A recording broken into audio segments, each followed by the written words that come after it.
నమస్తే, welcome to Ujjal TV. TRS ఉద్యమకారులు కొండా గిరిగౌడ్ గారు మనతో ఉన్నారు. కేటీఆర్ గారి మీద జరుగుతున్నటువంటి అరెస్ట్ ఆరోపణలు, ఏసీబీ విచారణ గురించి వారు ఏమనుకుంటున్నారో వారిని అడిగి తెలిసిన ప్రయత్నం చేద్దాం. సార్ నమస్తే అండి. నమస్తే అండి. చూస్తూనే ఉన్నారు, ఫుల్గా అసలుకి రేవంత్ రెడ్డి గారు దూకుడు పరిస్థితులను అనుకోవచ్చా, లేదంటే కేటీఆర్ గారు ఎవరన్నా నిజంగానే ఆరోపణలు ఎదుర్కొంటున్నటువంటి కేటీఆర్ గారు ఏమైనా తప్పు చేశారనుకుంటున్నారా? ఈ అరెస్టులు, ఈ విచారణలు ఎలా చూడబోతున్నారు? కేటీఆర్ గారు ఎక్కడ కూడా తప్పులు చేయలేదు. ఎందుకు చేయాలంటే తానే ఒప్పుకున్నాడు. నేను ఈ కార్ రేస్ కోసము నేను ఫండింగ్ చేసింది వాస్తవమే.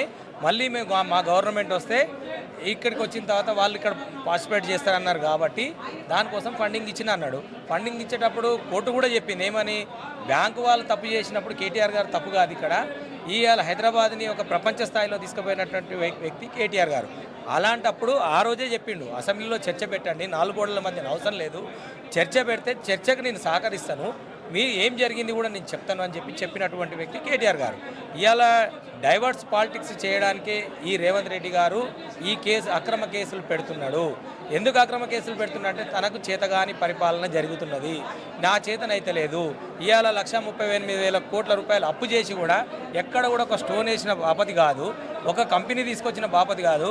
ఇవాళ మాజీ ఐఏఎస్లు కూడా ఇవాళ ఏం చెప్తున్నారు, ఇలాంటి అక్రమ కేసులు పెడితే రాజకీయ కక్షలతో పోతే హైదరాబాద్ డెవలప్మెంట్ ఆగిపోతుంది, ప్రపంచ స్థాయిలో ఇక్కడ పోతే మేము పెట్టుబడులు పెట్టినా కూడా మేము కంపెనీలు పెట్టలేని పరిస్థితి ఉన్నది కాబట్టి ఈ అక్రమ కేసులు పెట్టొద్దు, ఈ కక్షపూరిత పాలిటిక్స్ మానుకోండి అని చెప్పి ఐఏఎస్లు కూడా చెప్తున్నారు.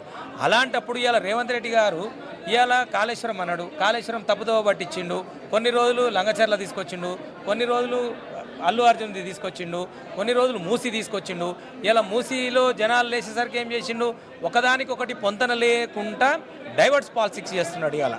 అలాంటప్పుడు ఇలా ప్రజలకు ఏమి నువ్వు చేసింది ఏం లేదు, శూన్యం. ఇక్కడ ప్రజలకు ఏం సాధించినావు నువ్వు? ఇలా తెలంగాణలో కాంగ్రెస్ పార్టీ వస్తుంటే ప్రజలు హర్షించారు కాదు, ఇలా చీదరించుకుంటున్నారు నిన్ను.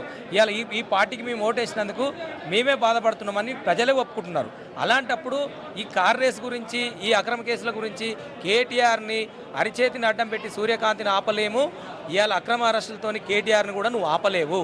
ఎందుకంటే అది నీ చేతగానితనంతోనే ఇవాళ ఆఫీసర్లు కూడా రేవంత్ రెడ్డి ఎలా చెప్తే ఎలా టార్గెట్ చేయడం పర్సనల్ కారణాలు ఏమైనా ఉన్నాయా? ఎందుకంటే ఈయన తీసుకెళ్ళటము, రోడ్డు మీద నిలబెట్టడం, 45 నిమిషాలు ఆయనకి లాయర్ల సపోర్ట్ ఇవ్వకపోవడం, ఇవన్నీ చూస్తుంటే ఏమన్నా పర్సనల్గా టార్గెట్ చేస్తున్నారా ఏమన్నా? 100% ఇవాళ కేటీఆర్ గారిని అదే రకంగా చూస్తున్నారు. ఎందుకంటే ఇలా కేసీఆర్ మీద, కేటీఆర్ మీద, ఈ హరీష్ రావు మీద ఈ బురదలు చల్లడం తప్పితే నీకెందుకంటే అసెంబ్లీలో నీ ప్రతి ఒక్క ప్రశ్నించే వ్యక్తులు వీళ్ళే ఉన్నారు.